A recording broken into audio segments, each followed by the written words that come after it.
want to talk about one of the greatest challenges today's leaders face: the problem of rapid change. In fashion, of course, we are already aware of this because trends change every season. This kind of consumer facing change isn't as obvious in other industries. Think about the lumber business.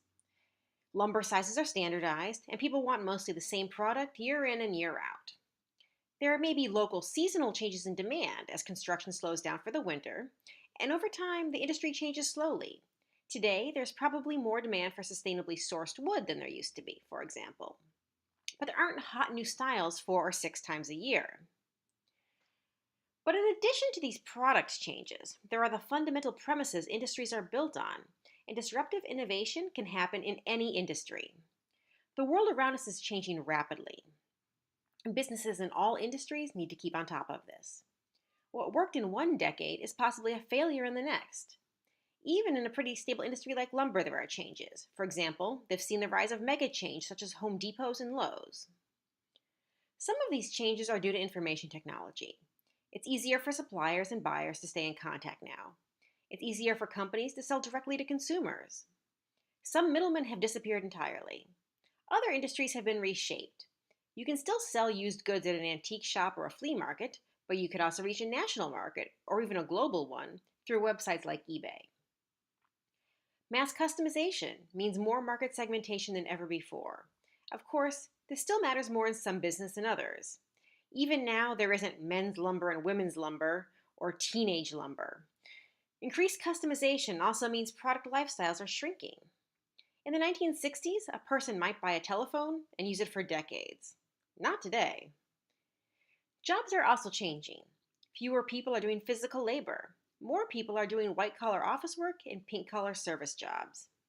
However, all jobs have become more precarious, with companies eager to redefine employees as freelancers and contractors. Managers are going to switch jobs and even industries more often throughout their lives, and their employees working for them will have greater turnover. For leaders, this means your work is constantly changing. You can't just get a degree and have all the knowledge you need for the rest of your career. Even if we set aside technical knowledge, like new software, you'll be expected to adapt throughout the next 45 or so years of your working life. Company structures are changing, becoming more matrix-like and more networked. Companies are increasingly global, and more of that growth will come from developing nations and BRIC countries than from Europe and North America. You simply can't afford to get too comfortable as a leader. As you do your research on your leader for your final project, I want you to consider how the industry has changed around that person. Now, you should, of course, also consider how that person has changed their company or industry. But think about the changes they've had to respond to over the course of their career. Some old problems have disappeared, and new ones have replaced them. Other times, old problems have become more complicated. The increased use of computer models instead of actual people as fit models in designing clothes has actually resulted in women's apparel that fits worse, not better, even though we have much more data about what bodies are shaped like. Increased globalization means larger markets, but also increased competition and an increase in the cross-cultural competency that we demand of individual managers. One thing to think about is how generally good leaders might not perform well in certain situations.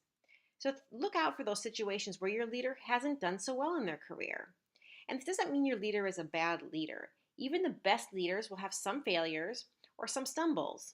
So don't be afraid to see those and to stay what they are.